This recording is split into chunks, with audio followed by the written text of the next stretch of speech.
bi nga xam ne amaloon na ak bureau bu bees ci week-end bi la woon ci selon l'article 15 du règlement intérieur Assemblée nationale dañ ko war di renouveler chaque année exception faite au poste du président foofee nag ci Assemblée nationale amoon ab coow lu fa xew diggante ki nga xam ne moo di Yewwi Askan Wi ak Taxawu coow loolee jur sax ba ci yenn poste yi li nga xam ne moo di Yewwi Askan Wi ñàkk na ko ci diggante Yewwi ak Taxawu liñ ci mën a jàpp rek Aba Mbaye génn na wante liñ ci leneen li tamit avant loolu di xew le courant ne passait plus entre Yewwi Askan Wi ak Taxawu Sénégal soo xoolee ci conférence des leaders sax kii di Khalifa Sall bokkatu ci ak yeneen li ni mel ci ay sorties wala leneen loo xam ne jot na fee xew ba seen diggante rataxul woon noonee Aba Mbaye génn na ci li ni mel élément boobu dinañ ko ànd ak Aliou Ba su noppee ñu déglu ko lim ci xamle rek lu bëri la mooy lu tollu depuis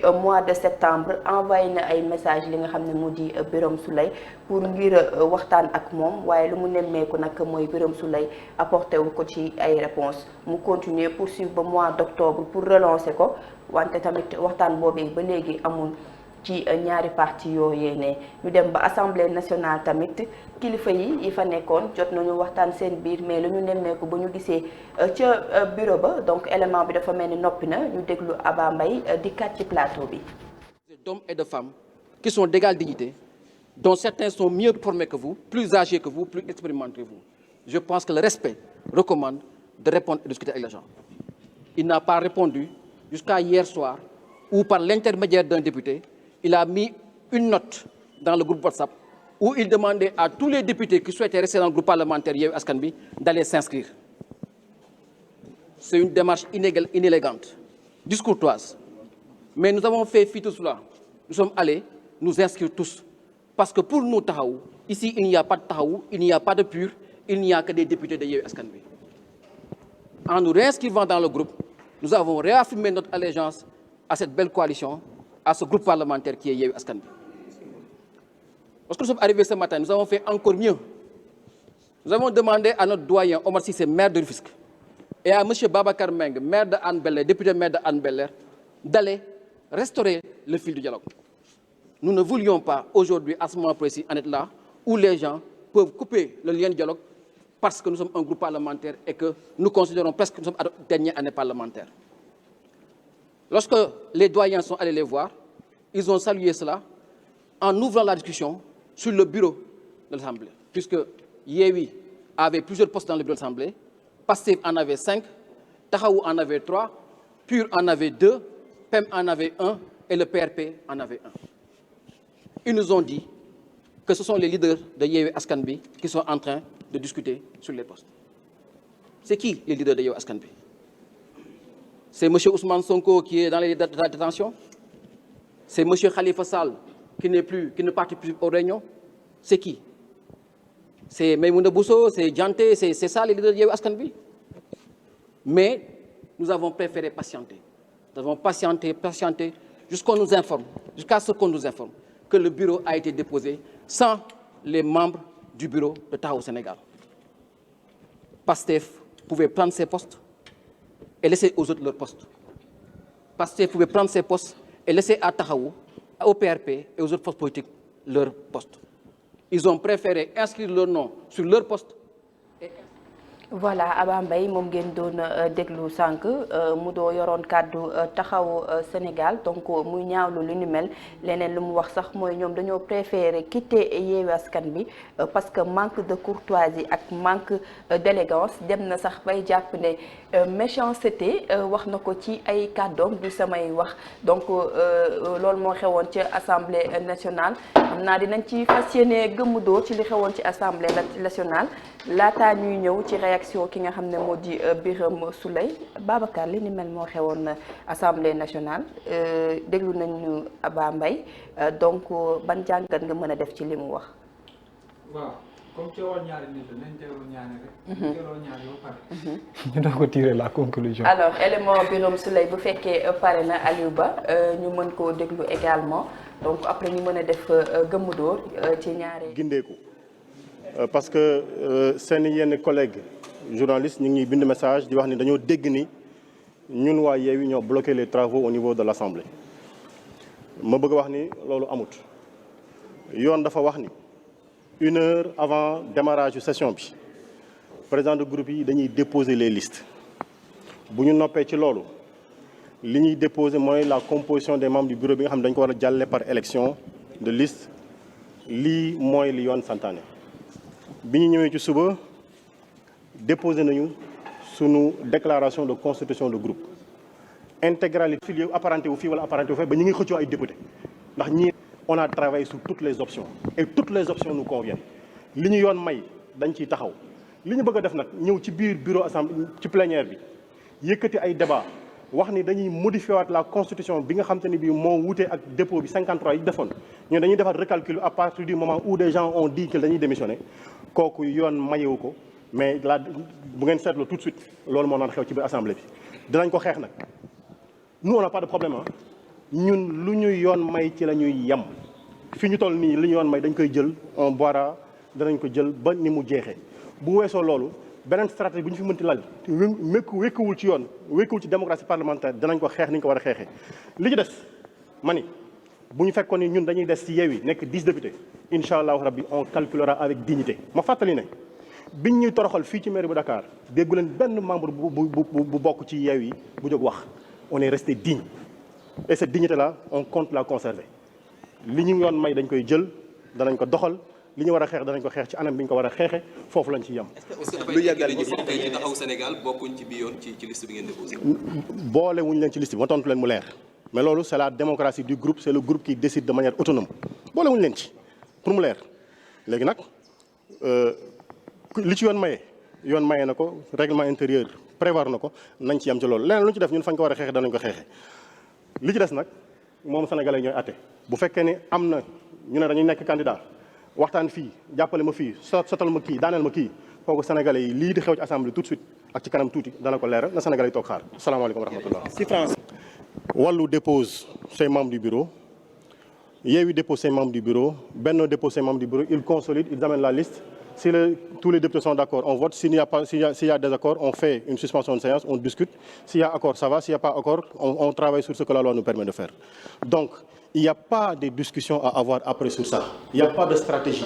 booleew ñu leen ci na leer loolu la Birame Souleye wax nee na booleew ñu leen ci liste bi na leer donc Abba Mbaye tamit yëkkati na ay kàddu Babacar ba jàngat nga am ci ñaari version yi nga xam ne jóg na ci Assemblée nationale. La confirmation d'un divorce qui a débuté depuis presque des mois et je pense que ni l'honnêteté c'est ça en fait de se séparer parce que ay nit mënuñ bokk benn groupe parlementaire bëgg a liggéey te en réalité bokkuñu ànduñu te boo xoolee bu baax a baax li nuyoo tàggoo te damay xam benn affaire pour mu wax leen que ñu dégg ko ces députés de l'opposition sénégalaise ont trahi le peuple sénégalais. ci naka. Très bien en commençant d'abord par Wallu Sénégal yokku ci aujourd'hui Pastef yokkaat ci encore Taxawu Sénégal yokku ci PUR yokku ci PRP yokku ci ñëpp. tous ces députés de l'opposition sénégalaise ont trahi le peuple sénégalais parce qu'ils ont mené benn campagne faisant croire au peuple sénégalais que nous allons nous unir à l'Assemblée nationale pour essayer de convaincre certains bilans wala certaines propositions yoo xamante ni dañ ko indi comme budget di ko voter pour le ministère wala pour yenn gouvernement bi. aussi sax une rupture ci li fi nekk. mais c'est ce qu'ils avaient dit. mais aujourd'hui tey on va à l'Assemblée nationale pour une aujourd'hui rupture. bu ñu yeggee tey ñu annoncer le peuple sénégalais pour une rupture le peuple sénégalais leur donne leur confiance voter leen que ni bu ñu demee Assemblée nationale dañuy booloo ci seen biir pour di xàccandoo di dóorandoo ñeeg sa Assemblée nationale. première yi njëkk am trahison mu ngi bàyyeekoo ci taxaw mu ngi bàyyeekoo ci wàllu Sénégal génn fegget par rapport ak yi nga xam ne moo nekk Yewwi Askan Wi ñu doxalaat tuuti ndax Yewwi Askan Wi également mu amaat explosion taxawu Sénégal ak Pastef xaw ma je sais pas amaat benn divorce bu consommé waat c'est-à-dire moom moo nekk une intercoalition bi lañ commencé. léegi nag problème bi fu muy amee ji mooy aujourd'hui c'est la confirmation de la parole politique c'est-à-dire la parole politique aujourd'hui moom moo indiwaat une confirmation. Quand on se rappelle très bien en 2012, avant qu'on arrive au pouvoir avec le président de la République, avant qu'ils arrivent même, parce que ça m'a nekku ci, au pouvoir en 2012, dafa amoon benn lu taxawoon ñu tuddee woon ko Benno Bokk Yaakaar entre le président de la République ak ñenn ñu féete woon dans l'opposition sénégalaise. Parce qu'en ce moment-là ce qu'on voyait ce n'était qu'une seule chose. Comment faire pour que président Ablaye Wade dem pour que beneen président ñëw ñu penser que benn rupture lay indi mu nekk benn changement pour qu'un vent nouveau souffle. léegi ñu ñëw ñu continuer ay divorce di am ci seen biir. ñu dem ba mu yàgg ñu ne ñun kat dañoo sentir que ne Assemblée nationale il y a pas de rupture, il y a pas de débat, il y a pas de niveau, il y a absolument rien du tout. Mais man je suis d'accord sax que le fait que premier liste titulaire bu l'opposition sénégalaise di Yewwi Askan Wi mu ñàkk a dem mais seen suppléants yi mën a nekk nit ñoo xamante ni nit ñi dinañ tirer du positif mais ñu dem Assemblée nationale les gens espéraient à ce que ni yenn budget yi bu ñu ko indee nit ñi dinañ ko faral de sorte que mu bañ a dem ñu ciy xaar opposition bu sénégalais mu joué ci rôle bu radical rôle bu efficace bu am solo mais ñu ñëw Assemblée nationale ñoom Assemblée nationale defuñ ko dara lu dul nu ñuy def ba xaajaloo ñii dem fii ñii dem fii. depuis presque ñu yegg si ba léegi c'est la même chose moom mooy confirmer. amul changement amul rupture répétition. non il y a des niveaux. à travers ces personnes mënuma wax ne amuñu niveau parce que quand ils parlent et tu les écoutes tu sens que il y a le niveau qui est là. mais c'est quoi leur problème mais pourquoi on veut toujours mettre la politique en avant au détriment des intérêts yi nga xam moom la askanu Sénégal di xaar ci ñoom. Vraiment. c'est quoi le problème de ces politiques là yi nga xamante ni ils n'ont pas de limite partout. Partout dans les instances, il n'y a pas de limite. Toujours on met en avant la politique. Dans les ministères, c'est la même chose. Dans les institutions, c'est la même chose. Au niveau de l'Assemblée nationale, c'est la même chose. Opposition sénégalaise, s'ils ne montrent pas l'exemple, que nos politiques demain qui voudront être ceci ou bien cela, amuñu benn politique dynamique boo xamante ni bu professionnel lay doon buy amal niveau bi ci fu kawe lay doon. Mais comment est-ce qu'on va espérer qu'un président va partir, un autre va venir pour changer quelque chose? Dans ces conditions-là. Voilà ci Yamoussa. Dans ces conditions-là non Babacar a tout dit Ndeye Astou mënoon nga koon bàyyi mu yëggali. sànq sax bi ñuy tàmbali bi nga may junj ci lañ ci war a yaatal. li ma la junj rek moom la fësal moom la dëggal. parce que man je ne suis pas là pour dire qui a tort ou qui a raison. xam nga dëgg gi lan la Ndeye Astou ñoom ñii xaajaloo tey lan lañ diggee woon ak askan wi. lan lañ diggee woon ak askan wi. lan lañ campagner ak askan wi. lan lañ jox askan bi comme yaakaar na bu ñu demee ca pencum ndaw réew ma dinañ fa am tel taxawaay vis-à-vis tey jii de ce pouvoir qui est là te dañoo jàpp ni war na am lu soppeeku. Ndeye Astou wallahi boo tegee retour yi nga dellu ci vaar yi ñoom ñii xaajaloo tey nga déglu seen discours yi da ngay rus. maa dem couvrir benn conférence de presse gu Yewwi def. d'habitude ci kanam laay toog. Khalifa Sall ngi toog. doyen Abib Sène ci wetam toog Aïda Mbodj seen table période googu mooy bi ngeen di agiter le débat maanaam ci divorce bi ndax yëf yi neexatul ndax Sonko def na sortie Barth def na réplique coow li tàmbali woon na mais keroo bi nu fa abordé ci jotaay waxtaan ba loolu nga xamante nit ñi ñu ngi koy ñaaw njort ci seen ànd bu ngeen delloo ci band yi da ngay dégg Khalifa moo doon wax ni kat yeewee ngi nii yéen ngi yaakaar ni kat dañuy tas. yéen ngi yaakaar ni kat discours yoo xam ne dañ ko doon wax mais gëmuñu ci dara. au non ku mel ni sama zaari di sërëxal wax ne leen déet ah. mais Yewwi tasul te du mos a tas. léegi nag par rapport kan la. waaw kan moo ko fi waxoon Ndeye Astou. parce que tey mënuñu nekk ci benn. xam Yewwi tasul te du mos a tas. ku ko fi waxoon. te du mos a tas te lépp lu mu laaj pour sama taxawaay mu am ko ci. dinaa ko ci def dinaa ko ci def. mais tey il ne suffit même pas sax d'entendre il suffit tout court. que nga xool le regard rek nga am problème nga dem ba Babacar bu am problème di waxtaan ak Birame Souleye mais il y a problème. Bambey. et lan moo nekk BABA bi ce sont les ambitions politiques en fait. c'est ça. ku ne sa intérêt nga jiital. ah non mais mais si c'est ça. en fait sama problème yëpp mooy chaque fois dama ci su ma waxee ñu ne ma non. c'est-à-dire léegi nag piège bi mooy. su ma waxee nga seet koo ciy faral wala koo ciy àndal Ndeye Astou. non mais pourquoi ngay far. mais xam nga boo xoolee on est journaliste la plupart du temps koo fi dalal wala boo xoolee yenn intervention yi da ngay gis ni ñii jàpp na ne ñoo ne ci dëgg dañuy teg seen i argument Ndeye Astou taxaw tey jàpp na ni mais déggul nga Abba Mbaye mais et puis Ndeye Astou comment des responsables comme ñii des députés des élus du peuple nekk biir assemblée nationale nee nañ dañoo fa dem pour teewal fa askan wi kenn ku ci nekk génn wax sa version. mais leneen li ñu bëgg a gëm loo xam nga lan leneen non mais est-ce que gis nga kenn ku ci nekk version bi nga kenn ku ci nekk argument bi nga wax. li ñu bëgg a gëm qui a tort finalement mais maintenant là où maintenant Benno Bokk Yaakaar profite de la situation moo tax ceux qui ñi doon sous-estimer la politique du président de la République Macky Sall. non loolu garaawul de. xam nga lu tax mu wax na loolu garaawul tey man je les applaudis man j'aime beaucoup cette composition là, cette union. Ils se sont affirmés de 2012 en 2023, ça fait combien d'années? 11 ans presque. C'est l'unique coalition qui a pu exister et résister 11 ans. Ils ont plus de mérite. yéen amagu leen sax at. non xam nga lu tax mu wax loolu ma ne la. amagu leen sax at. non xam nga lu tax mu wax loolu. non politique non xam nga la mooy problème bi tey la mooy problème bi man je me rappelle très bien d'avoir couvert Babacar bi ñu gagné ba war a dem assemblée nationale. Kër Massar laa ko couvrir. mu ne nag ñi fas yéene trahir ji opposition yi pour dem feneen ñun la ñuy amal affaire. dégg nga waa léegi ñi trahir population bi. c'est ça. Babacar tu as tout yaakaar bi population bi moom wax dëgg fa yàlla le parti au pouvoir tey wala la coalition même majoritairement élue au niveau de l'Assemblée nationale man quand j'écoute certaines personnes ñi amal ay discours man wax dëgg fa yàlla j'ai beaucoup de respect pour eux et j'estime également discours parce que Assemblée nationale nit ñi ñoo fi nekk di saboter mais pour man le niveau quand je les écoute man j'aime beaucoup en fait. j'ai pas voulu le dire. Mais aujourd'hui l'histoire donne raison aux non-inscrits. non waa mais non pas question non mais problème bi nekkul foofu de non mais problème bi nekkul foofu de yaa ngi waxu ay non inscrits xam nga ñoom fu mu toll nii fa lañ jëm muy waa député taxaw yi mais ñu fa lañ ne ba noppi Babacar Kébé bu parler de non inscrits Babacar Kébé ci boobu sax est-ce que dañu waxante dëgg di sosol fii nit ñi lu ne lañ fi non Ndeysu xam nga dafa am à un moment donné de la vie politique léegi nag li ma bëgg a xam mooy léegi li ma bëgg a xam nga tey ñun ñi doon journaliste on est souvent victime Babacar lu ne dina ko dégg yaa Moussa lu ne dina ko dégg muy yow waxi noppi parce que dañuy teg sur la table des interrogations yoo xam ne dafa légitime par rapport wala ak ay points de vue yoo xamante ni mais histoire daf ñuy jox dëgg lu ne lañ ñuy wax jaxase xelu askan wi manipuler ngeen fi nekkee mais alors lépp a ngi ni leer na tey yéen ci seen jëmm bopp vous êtes incapable de vous unir bennoo nekk benn te ba pare ngeen ne da ngeen a bëgg a combattre injustice gi fi nekk yéen ci seen jëmmi bopp mun leen tàggali ko ak injustice seeni biir dama ne lenn daal xam naa ko je ne veux pas employer le mot traître mais il y en a à l'Assemblée nationale. Il y a des traîtres. Et ils s'appellent des députés. Parce qu'ils ont trahi le peuple sénégalais. Ils nous ont promis def campagne ci biir Sénégal yëpp.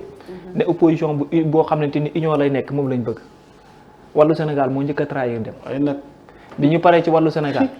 gisaat nga ko encore nii seen divorce bi man je ne suis pas là à dire que qui a raison qui a tort. mais ils ont trahi tout léegi nag bu fekkente ni choc des ambitions moom moo ñëw wala ku ci ne dañ laa def nangam wala defuñu la nangam je pense que ne am na lu ñu waroon mën a garder ci seen benn outil mooy que peuple sénégalais ba mu ñuy indi fii di ñu fi teg dafa am loo xam ne moom moo nekkoon l'objectif donc même s'il y a problème sax essayons de gérer ça ils ont trahi le peuple sénégalais mais man toujours mais nañ ci xalaat benn côté ñi nga xam ñooy peuple bañ du ree jàmm waaye veillu législative yi ay mag ay responsables yu mënta composer liste bu lii xewee ci assemblée bi moom.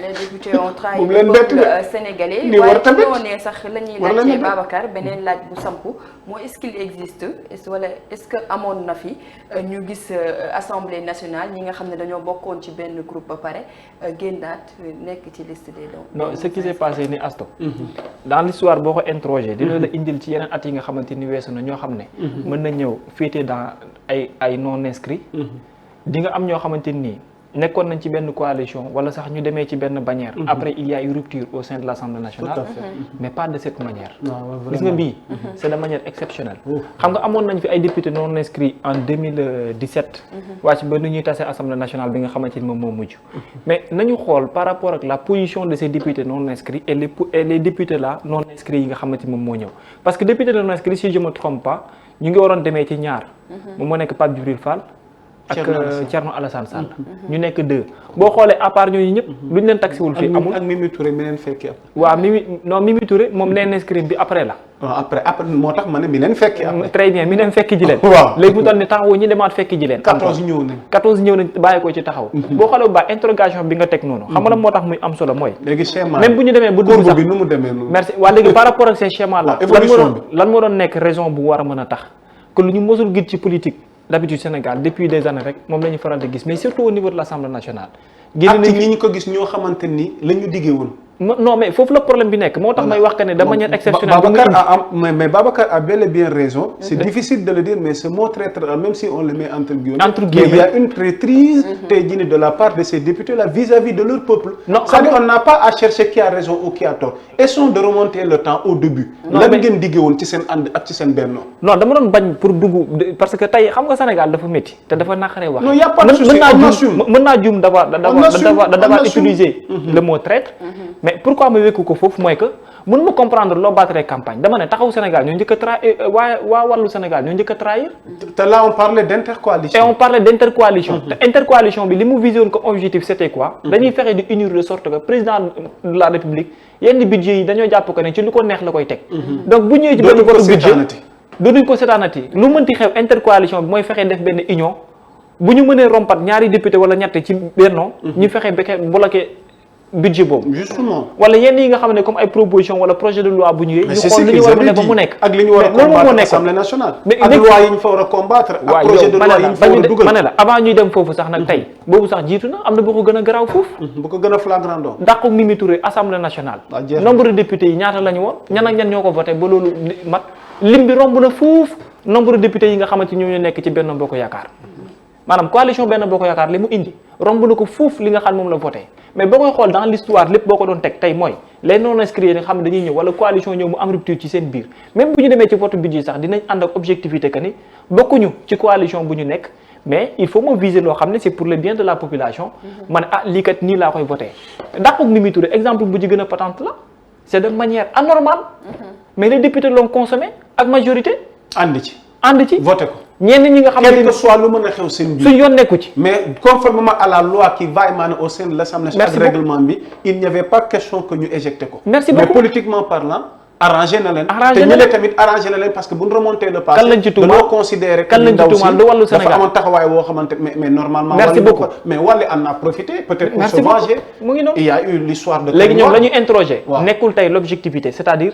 dàq Mimi Touré Assemblée nationale dafa am muy doxee respecté wu finalement c'est la politique qui est au centre au-dessus waxoon naa ko fii suñu plateau tolluwaay nee naa leen gars yi dañuy politique léegi politique de vérité bi askan wi soxla ngir réew mi rek te yàlla tax ngir seen intérêt askan wi te yàlla tax amatu fi wax naa ko sànq ci coulisses yi ana ñi fi digge woon du ñu boole député ak maire ana ñu ko fi digge woon ana ñu ko fi digge woon mu ngi fii di xëy di ñu xool di lijjanti mairie di lijjanti assemblée problème bi di ñu xool les yeux dans les yeux di xool seen peuple ginnaaw bi ñu waxee seen kàddu ba noppi après tu oses dire à ton peuple que du yéen a may wax bàyyi leen ma waxtaan ak sama njëganaay est-ce que le temps nous le permet c'est-à-dire on n'est pas là pour donner de conseils à qui que ce soit mais aussi ñoom dañ leen di delloo seen i kàddu ndeyasu xam nga ñun suñu liggéey li tax mu neex mooy factuel lu xaw ma ñeneen la ñuy def tuddee ko journalisme mais li nga wax mi ngi fi tege quotidien yaa ngi fii plateforme yaa ngi fii yaa ko fi waxoon bu jamono doxee ngeen am beneen doxalin bu wuteeg li ngeen waxoon. c'est pour des ambitions politiques. tey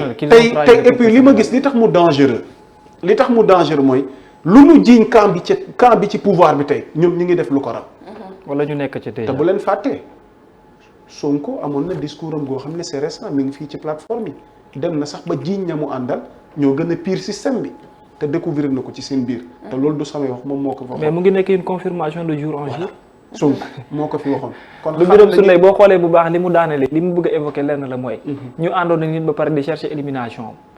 peuple sénégalais bi ñoom ñooy peuple vous renvoyez la balle à qui renvoyez-vous la balle parce que c'est vous qui avez promis c'est vous qui avez trahi. ñoom ñoo diggee woon li ñu diggee woon. il y a pas d'interprétation. il y a pas d'interprétation franchement. man de désolé mais qui moo raison qui moo ñàkk raison. ensemble ils ont trahi. ils l'assument. nañu assumé ñoom les députés yi nga xam ne ñoo bokk Yewwi Askan Wi wala taxaw Sénégal donc lu ñu waxoon ak askan bi mën nañ jàpp ne que waroon nañu kàddu yooyu parce que nag ci campagne yi lépp xamoon nañ ni que dañu doon wër di wax ni que dañuy booloo indi changement rupture ci li fi nekk indi lu bees waaye lu ñu nemmeeku nag mooy li fi nekkoon ba léegi jugu fi loolu moo xewoon foofee ca Assemblée nationale ci week-end bi la woon ñu wax leneen fas yéene gëmm dóor ci le retour sur la décision du juge Faye et ses conséquences loolu tamit fas yéene ci